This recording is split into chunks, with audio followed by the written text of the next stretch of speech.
It's really significant. It is the second largest city in Ukraine. It's very close to the Russian border, about 20 miles in distance. And up until this point, the Ukrainian military has been able to keep Russian forces out.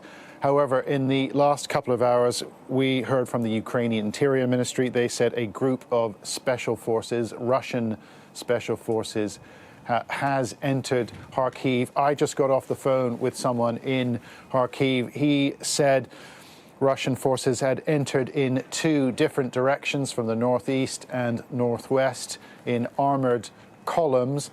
And Sky News has verified pictures of Russian trucks, Russian lorries entering into Kharkiv, also Russian troops on the ground. I should also say that there are unverified pictures on social media as well of burning Russian vehicles as well.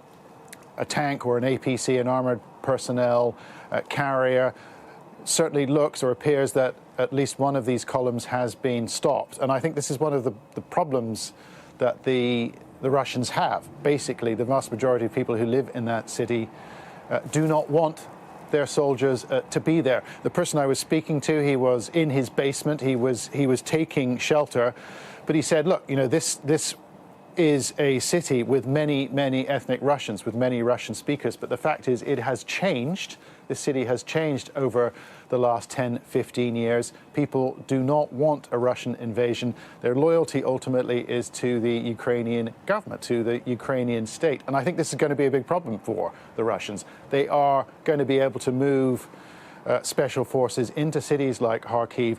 Then they are going to have to try and occupy these cities. They're going to have to try and hold them, and that is altogether a different challenge.